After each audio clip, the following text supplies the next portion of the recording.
ত্রয়োদশ জাতীয় সংসদ নির্বাচনের তফসিল ঘোষণার আগে আগে একটি নতুন জরিপ প্রকাশিত হয়েছে। এই জরিপের ফলাফলে বিএনপির সঙ্গে জামায়াতে ইসলামীর জনসমর্থনের ব্যবধান খুবই কম, মাত্র 4%। জনসমর্থনের বিএনপির ঘাড়ে জামায়াতে ইসলামী নিঃশ্বাস ফেলছে বলে মনে করছেন রাজনৈতিক বিশ্লেষকেরা। মার্কিন ফেডারেল সরকারের অর্থায়নে রিপাবলিকান পার্টি ঘনিষ্ঠ অলাভজনক প্রতিষ্ঠান ইন্টারন্যাশনাল রিপাবলিকান ইনস্টিটিউটের জরিপে দেখা গেছে, আসন্ন ত্রয়োদশ জাতীয় সংসদ নির্বাচনে 30% ভোটার বিএনপিকে এবং 26% ভোটার জামায়াতে ইসলামীকে ভোট দেবেন বলে জানিয়েছেন। ফলাফলে দেখা যায় দুই দলের সম্ভাব্য ভোটের ব্যবধান মাত্র 4%।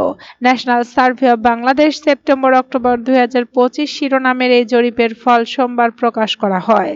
4,985 জন ভোটারের সাক্ষাৎকারের ভিত্তিতে পরিচালিত এই জরিপে দেশের 8টি বিভাগের 64 জেলার মধ্যে 63 জেলা থেকে তথ্য সংগ্রহ করা হয়। রাঙ্গামাটি জেলা এতে অন্তর্ভুক্ত ছিল না।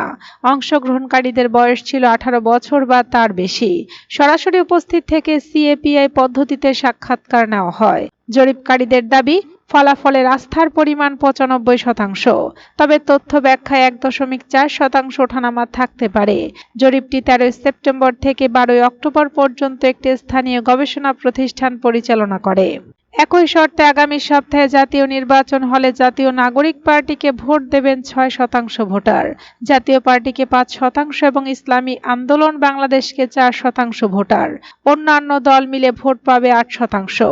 জরিপে আরও উঠে এসেছে অন্তর্বর্তী সরকারের প্রধান উপদেষ্টা ডক্টর মোহাম্মদ ইউনূসের প্রতি আস্থা ও সরকারের কাজ নিয়ে সন্তুষ্টি তুলনামূলকভাবে বেশি। অংশ নেওয়া 69% মানুষ ডক্টর ইউনূসকে সমর্থন করেছেন এবং 70% বর্তমান সরকারের কর্মকাণ্ডে সন্তুষ্টি জানিয়েছেন। ভবিষ্যতে অবাধ ও সুষ্ঠু নির্বাচন অনুষ্ঠিত হবে বলে আশাবাদ ব্যক্ত করেছেন 80% উত্তরদাতা।